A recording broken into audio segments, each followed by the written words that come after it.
a gentleman, and his clothing. So before we get started, make sure you hit the like button and subscribe to the channel. Some of our most important lessons in life come from some of our most embarrassing moments in life.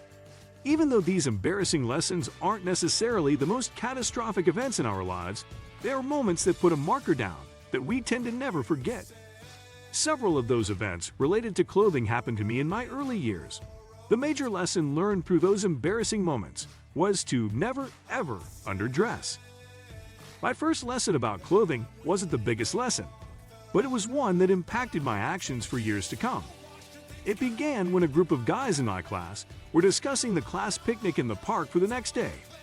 All the guys said that they would be wearing shorts to the picnic. Well, guess who showed up the next day in shorts, and who was the only boy in shorts that day? Right? That was me. It was embarrassing, and I was the subject of lots of barbs and jokes that day. I learned a valuable lesson. I remember my early life being filled with thoughts like, what was I thinking? Why did I do that? These are probably very common though for a young man of that age. Well, this was one of those days. Another of those important lessons started on a Saturday morning on what was scheduled to be a simple trip to the lake to ride in a powerboat and possibly do some water skiing. In retrospect, to say the least, that wasn't the major focus of that day. As I recall, I got up early and got dressed and ready for the trip to pick up the boat to make the trip to the lake. I was somewhere around 12 years old at the time. I got into the truck dressed only in my swimming suit and a t-shirt, no shoes as I recall. My thought was that we were going to pick up the boat and head for the lake, where everyone else would be dressed in their swimming suit and lake gear. Well, it didn't exactly go as planned. Everything was off when we picked up the boat at my grandfather's house, Pop's house. The boat, a big fiberglass boat with a large motor with a trailer, was hitched to the truck, and all seemed well until the unthinkable happened.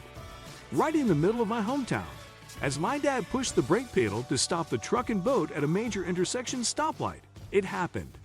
The trailer disconnected from the truck and came around us and stopped in the middle of the busy intersection.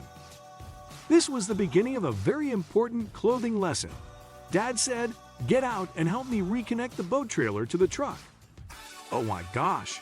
As I looked down at my swimsuit for the very first time, it dawned on me that it was an off-white short swimsuit. Today we would call it a Speedo. Yes, they looked just like a pair of underwear. I immediately objected to getting out of the truck on the main street of our town on Saturday morning, dressed in what looked exactly like my underwear, t-shirt, no shoes. 1,000 things were going through my little mind at this time. However, I couldn't come up with one excuse that would get Dad off his appeal to get me out of the truck to help him reconnect the boat trailer to the truck. Then, reluctantly, I slipped sheepishly out of the truck and helped him reconnect the boat dressed only in my look-like underwear.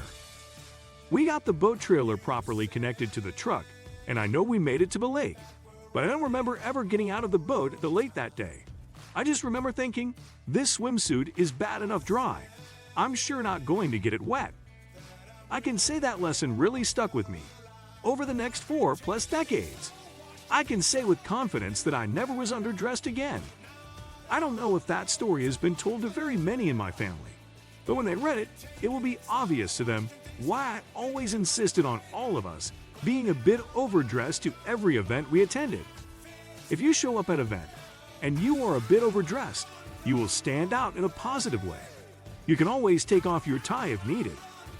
You can remove your jacket if wearing it makes you overdressed. However, if you show up in shorts and it's a slacks event, you are in trouble. Use the following simple and practical clothing tips to always be prepared for any event. A gentleman should normally wear an undershirt in warm and cold weather. When wearing a double-breasted suit or blazer, he never leaves the jacket unbuttoned.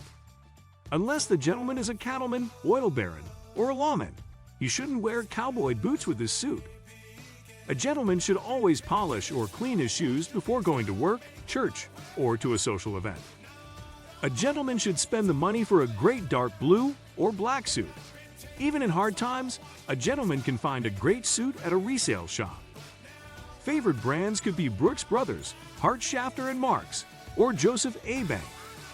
A gentleman should have his suits and slacks fitted by a tailor. Otherwise, he will look like he is wearing someone else's clothes. A gentleman always wears pajamas to bed. Tasteful shorts and clean t-shirt are acceptable for the summer months. A gentleman should have at least one pair of cap-toe black lace-up dress shoes for important occasions. Johnson & Murphy or Allen Edmonds are good choices.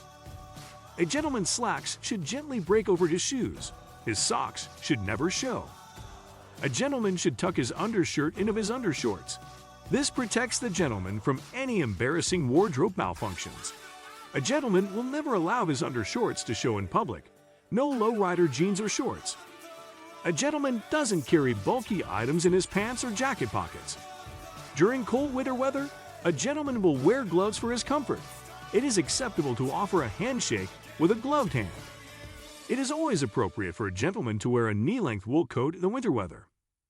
A gentleman does not wear his cap in most public buildings, especially houses of worship. A gentleman should remove his hat or cap when greeting a lady, unless it is covering unclean or unruly hair, in which case he should tip his hat or cap as an act of courtesy. A gentleman never wears a belt when wearing suspenders.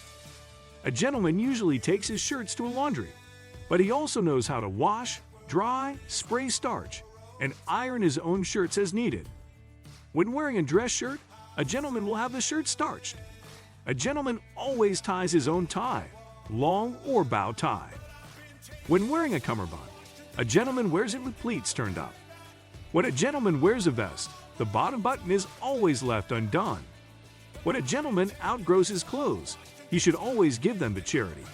This will be a blessing to other gentlemen and will free him from wearing outdated clothes if he loses weight in the future. A button-down collar should never be worn with a bow tie by a gentleman. A gentleman always has his shoes resoled rather than wearing them with holes in the soles.